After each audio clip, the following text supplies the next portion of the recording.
কি গো বাবা, তুমি ওপরের ঘরের এখনো বাল্বটা চেঞ্জ করোনি? আরে নিজে না পারো, লোক ডাকিয়ে তো করতে পারো। আরে বাবা, ওনার কাছে কি পয়সা আছে নাকি যে উনি নতুন বাল্ব কিনবে? সারাদিন তো কোনো কাজ করে না, শুধু চা খাবে আর পেপার নিয়ে পড়ে থাকবে। এরকম ভাবে বলছো কেন?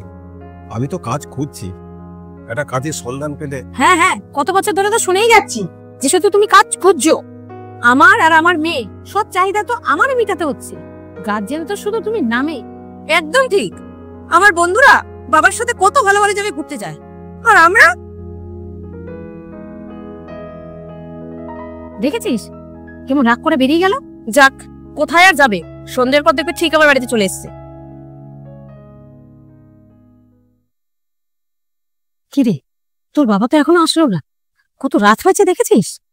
এবার তো আমার বড় চিন্তা হচ্ছে রে। হ্যাঁ গো মা, আমিও তাই ভাবছি, বাবা আবার কোথাও রাগ করে চলে গেল না তো?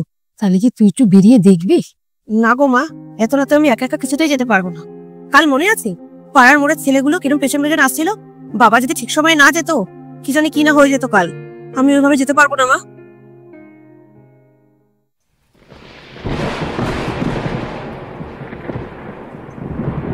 মা, বারান্দার জানলাটা আটকাচ্ছে না কেন?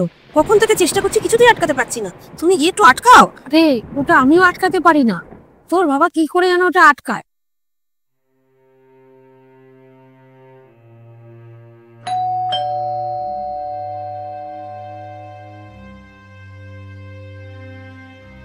বলছিলাম যে সুধীর বাবু কি আছেন?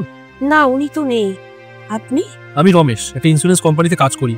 তো উনি একটা পলিসি করেছিলেন আমাদের কাছে, যেটা ম্যাচিওর হয়েছে। তো ওটার জন্য ওনার একটা সই লাগবে এবং ওনার কিছু ডকুমেন্টসও দরকার। তো উনি বলেছিলেন যে আজকে উনি থাকবেন, সেই জন্যই আমি এসেছিলাম কাগজপত্র কিছু নিয়ে।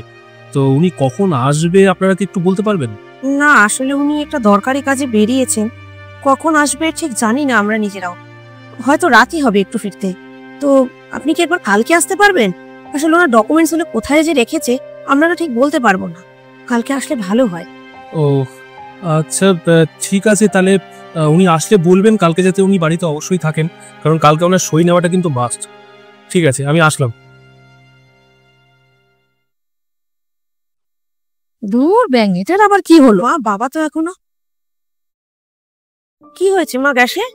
আরে দেখ না, গ্যাসটা জ্বালাতে যাচ্ছি কিছুতেই জ্বলছে না, মনে হচ্ছে বানানে কিছু হয়েছে। আরে দেখো, মনে হয় সিলিন্ডারের গ্যাসটা শেষ হয়ে গেছে। আরে না, কালকে নতুন সিলিন্ডার লাগিয়েছি। এই তোর বাবা থাকলে এইসব সমস্যার মধ্যে আমার পড়তে হয় না। ঠিকই বলেছো মা, বাবাকে আমরা কত কথাই না শোনাই, কিন্তু বাবা না থাকলে এই বাড়িটা সত্যিই অচল। এই ছোট ছোট কাজগুলো দেখে মনে হয় কতই না সামান্য, কিন্তু এই সমস্ত কিছু বাবা নিজেই সামলায়। তোর বাবা না থাকলে না এই সংসারটা পুরো অচল হয়ে যায়।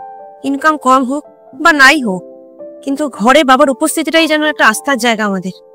তোর বাবাকে আমরা কতই না অপমান করেছি, আর সে মুখ বন্ধ করে সব সহ্য করেছে।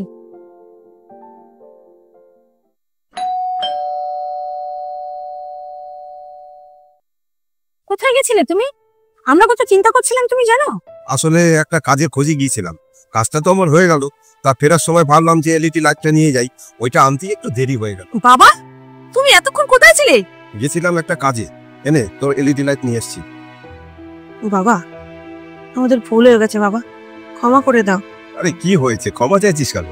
আজ বুঝতে পারলাম বাবা, এই ঘরটাতে আলো না জ্বললেও চলে, কিন্তু তোমার ছায়াটা না থাকলে পুরো বাড়িটাই কেমন যেন অন্ধকার হয়ে যায়। তুমি রোজগার করো আর না করো, তুমি আমাদের নিরাপত্তার ভরসা বাবা। তুমি ঘরে থাকাটাই আমাদের কাছে সব থেকে বড় ইনকাম।